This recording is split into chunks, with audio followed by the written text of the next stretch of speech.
Fader kugad augane vindogad och såg aj sikle så angst från tatsi. Det var coolt i vädret, vitten att kumid.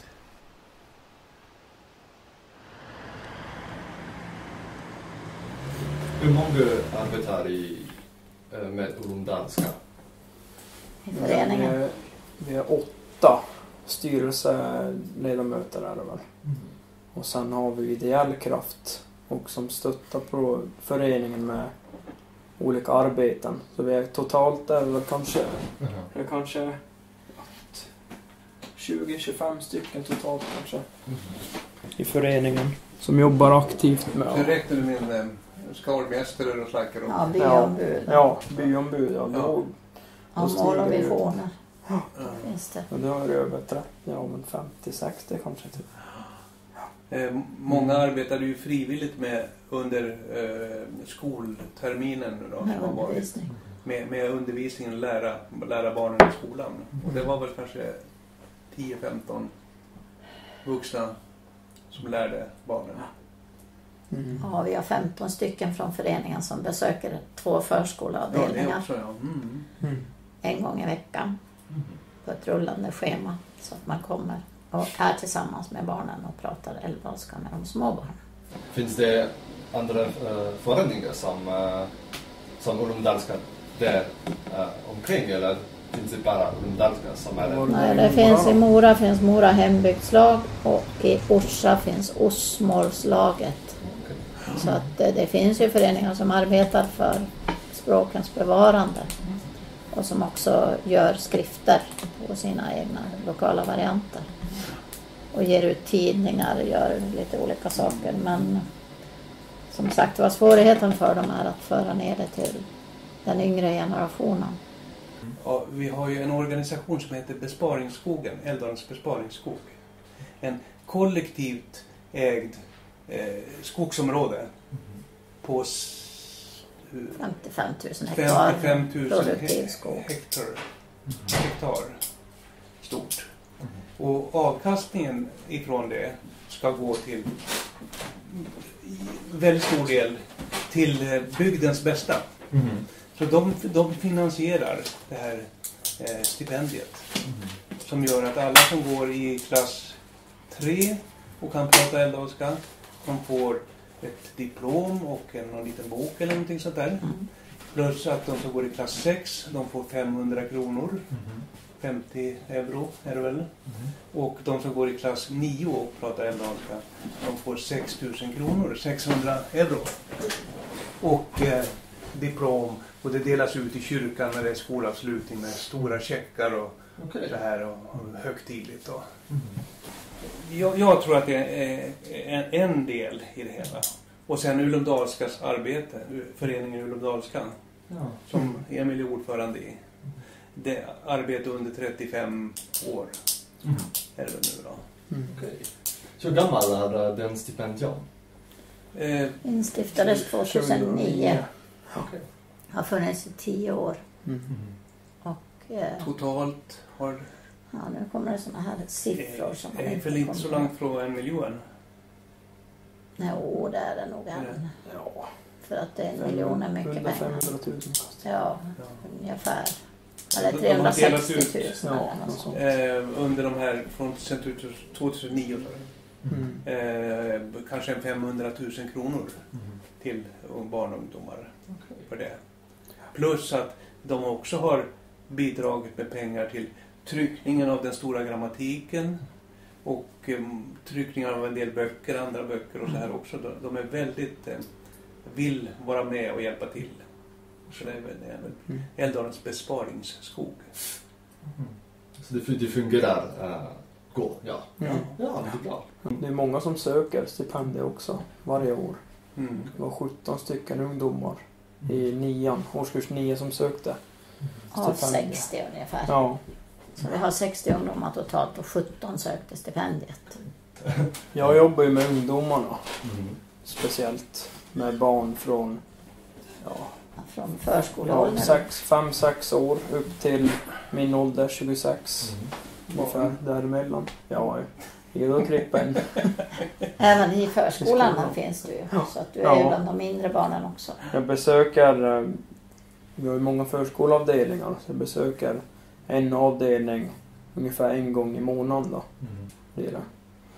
Och jobbar aktivt med personalen där också. Hjälper dem att ta fram material på älvdalska som de behöver och som de kan använda med barnen då när inte jag är på avdelningen och jobbar med dem. Och dels att jag är på högstadiet och är med i den här på lektionen och lär ut, och sen även på Fritte här på undervåningen på Baudet så finns det fritidsverksamhet för ungdomar som är mellan 15 år upp till 24 kanske. Ja. Det är stort intresse, det varierar mellan 30 och 40 ungdomar på en kväll som man är här och pratar älvdalska med dem. Men det här projektet är ju som Emil och Ingmarie som inte har kommit nu då. Det är ju en viktig sak också. Så vad är den här projektet? Ja, på baksidan. Där ser du att där kan du gå in på både Instagram och Facebook och följa vårt arbete där inne. Där lägger vi upp massa bilder och ord och hur projektet går, varje sak vi gör liksom. Och så det är mycket tack vare projektet så har det kommit ut mycket på Facebook, Instagram, och kommit ut mer på nätet, på internet. För folk ser ju det mer än liksom att folk är ju ute på internet mer nu än vad det var för 20 år sedan liksom. Så det är ju en positiv genomkraft alltså. För att sprida älvdalska på nätet. Nej, inte bara för att sprida på nätet, utan också för att få in det i skolan, i undervisningen och revitalisera språket och att framställa läromedel är en viktig del av det här för att kunna undervisa så småningom i älvdalska. Därför att kommunen har tagit en handlingsplan där man har bestämt att 2030 ska 30% av eleverna som slutar årskurs 9 kunna tala älvdalska. Så man har en målsättning i kommunen att man ska lyckas uppnå 30% älvdalsktalare. Och det hoppas vi att vi lyckas med. Om vi får tillgång att undervisa i skolan. Och i år har vi fått undervisa på högstadiet, alltså från årskurs 7 till 9. Och har haft cirka 50 barn i undervisning under det här året. 50 minuter i veckan. Och det har varit väldigt positivt och väldigt engagerade ungdomar. Både nybörjare och lite mer framskridna som kan lite mer älvdalska. Så vi har haft 4 olika grupper igång. Men sen har ju då kommunen och de här projektmänniskorna, Ulla var med i det hela, sökt pengar från Arvsfonden. Vet du vad det är? Nej. När man dör, om en människa dör och har en massa pengar men inga släktingar, inga barn, inga barnbarn och så här, då går pengarna in till en kassa i staten. Och de pengarna används och delas ut till olika ändamål för att hjälpa olika föreningar och så här då, främja jämställdhet mellan män och kvinnor och såna här saker. Men det går bara till barn och ungdom ska bara vi säga. Barn och ungdom, ja. Och styrt mycket också till funktionshindrade ungdomar. Men mycket till barn och ungdom överhuvudtaget. Och projektet fick 7 miljoner kronor. På 3 år. Så vi får använda de pengarna under 3 års tid. Och Emil är alltså anställd av projektet som ungdomssamordnare. Och Ingmarie som inte är här nu men som kommer. Hon är anställd på 50% som projektledare. Och så har vi en forskare som heter Stefan Jakobsson Schulstad som är anställd på 50%. För att vara ansvarig för undervisning och läromedelsproduktion. Gör en politikkamp också för älvdalska status eller? Ja, egentligen så är det så att vi har stor hjälp av en forskare som heter Jair Sapir. som finns på högskolan i Kristianstad och har varit engagerad i Köpenhamn och aktiv för älvdalskan. Och egentligen ska vi säga att Jair Safir är mycket engagerad, mycket kunnig i älvdalska och kämpar mycket för att älvdalskan ska få en erkänd status. Han kämpar mycket mot politiker och inom forskarvärlden. Myndigheter och forskare. Så att han är väldigt, väldigt bra. Och väldigt viktig för oss. Och annars så har vi ju riksdagspolitiker som skriver motioner till riksdagen om älvdalskan och om älvdalskans erkännande. Men hittills så har vi inte nått fram. Men vi har varit i Stockholm och träffat konstitutionsutskottet och kulturutskottet. Så att vi försöker väl också att komma till tals med våra politiker för att påverka i rätt riktning.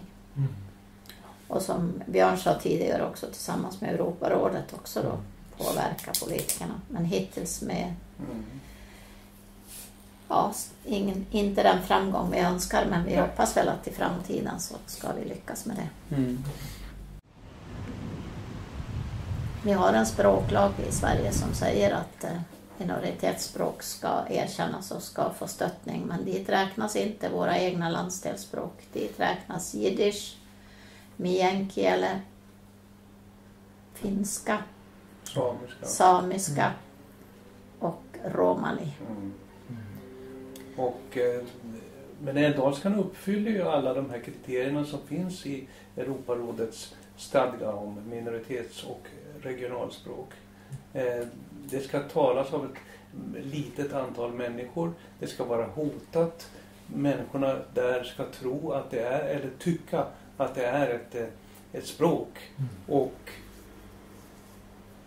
en grej till. Alla de kriterierna som finns för att det ska finnas grammatik och det ska finnas det ska finnas grammatik och det ska finnas ortografi. Och litteratur och grammatik och ordböcker ska finnas. Allt det finns, men fortfarande så säger regeringen nej. Och man använder alltså en institution som heter ISOF, Institutet för språk och folkminnen. Det är ungefär som ett departement. Fastän det inte är det, utan det är en institution i Uppsala.